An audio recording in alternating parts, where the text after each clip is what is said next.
Ayer fue el día del Oriente Ecuatoriano y mañana San Valentín, y aunque no lo creas, te voy a contar una historia que reúne ambas. Se trata de la primera mujer en recorrer el río Amazonas. Un trayecto que lo hizo por amor.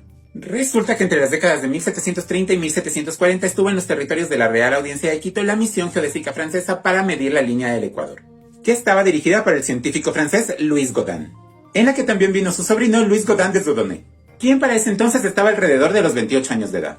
Y en Riobamba conoce una adolescente de la aristocracia local llamada Isabel Grameson, que tenía unos 13 años. Pero antes de continuar me gustaría decir que esa diferencia de edad era bastante común en la época, de hecho era la norma. Entonces los jóvenes se enamoran y se casan al año siguiente, en 1741, cuando él tenía 29 años y ella 14. Muy enamorados, debo decir, lo cual era muy poco común en aquella época. Los matrimonios por amor realmente son algo muy de la actualidad.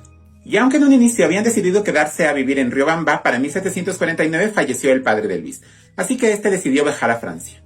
Y decidió hacerlo a través de la Guyana francesa, es decir, a través de Cayena, y por eso tomó la ruta un poco más difícil, que era la del río Amazonas. Porque además de ser un científico y que le gustaban ese tipo de cosas, pues cruzar el continente hacia el océano Atlántico pues era mucho más rápido, o al menos eso es lo que él creía, que dar la vuelta por el Cabo de Hornos en el sur de la Patagonia. El asunto es que pocas semanas antes de partir, Isabel de Godin le da la noticia de que estaba embarazada. Así que él dijo que era mejor que ella se quedara en Riobamba y él iba a ver qué tal era la ruta, si era realmente peligrosa o no, como para que su mujer pudiera ir embarazada o con un niño en todo caso. El tema es que cuando Luis regresó a Cayena se encontró con un reguero total para su regreso, lo cual le impidió regresar directamente a Francia y tuvo que quedarse en Cayena muchísimo tiempo.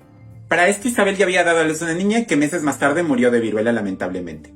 Y mientras tanto, en Cayena, Luis se dispuso a escribir cartas al rey de Portugal, debido a que esta era la razón por la que no podía navegar por el río Amazonas, pues el Brasil era todavía territorio portugués.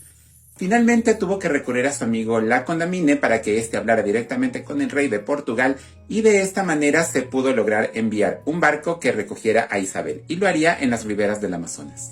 Y cuando estas noticias llegan a oídos de Isabel, ella y su padre pues hacen todo un plan para poder reencontrarse con Luis. Y su padre hace una pequeña avanzada hacia el oriente para poder encontrarse con este barco y preparar el viaje de Isabel. Y aclaremos que para ese momento ellos llevaban 20 años de estar separados. El asunto es que finalmente Isabel emprende su viaje desde Riobamba hacia Canelos, en la actual provincia de Pastaza, en donde se supone que había pues una pequeña ciudad, en la que lamentablemente todos habían fallecido de viruela, lo cual era terrible porque era un sitio en el que pensaban aprovisionarse de muchas cosas. Pero se encontraron por allí con dos indígenas a los que obligaron a construir una balsa y navegar por el Amazonas. Pero en este trayecto también empezaron a fallecer estos mismos indígenas. Igual que sus otros acompañantes, que eran sus dos hermanos, su sobrino de 10 años y sus 3 criadas. Para no hacerles el cuento más largo, Isabel se quedó totalmente sola y estuvo vagando por la selva durante algunos días, hasta que se encontró con un grupo de indígenas que le llevaron a su caserío y allí pues pudo restablecerse tanto anímicamente como de su salud, que estaba muy deteriorada.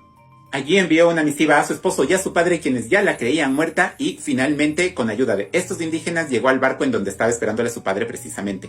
Y el barco pues partió aguas abajo para finalmente reencontrarse con su esposo. Pero ni vayas a creer que esto pasó en unos días o peor aún semanas. Esta historia tomó meses. Y así el 26 de julio de 1770 finalmente Isabel se reencontró con su esposo después de más de 20 años de estar separados.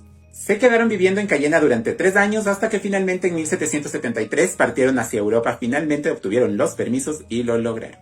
Y allí Isabel se convertiría casi en una celebridad y exploradora en todo el sentido de la palabra, porque siempre le invitaban a hablar de esos meses en los que había estado surcando por todas las riberas del Amazonas y los ríos aledaños. Y entre estas y las otras, pues historia también empezó a romantizarse con cosas que no pasaron y algunas que se exageraron de más. Pero en esencia sí había sido la primera mujer, al menos europea, que había surcado las aguas del río Amazonas. Y para finalizar, pues lograron vivir el resto de su vida de manera feliz y fallecieron ambos en el año 1792 con una diferencia de apenas 3 meses. Y es que hasta el final de ambos es de novela en esta historia.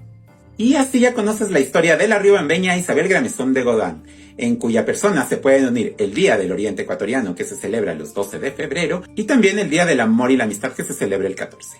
Para que veas que las historias de este país tienen de todo. Ahora tú, cuéntame en los comentarios si lo sabías y qué opinas al respecto. Y conmigo nos vemos en el próximo video.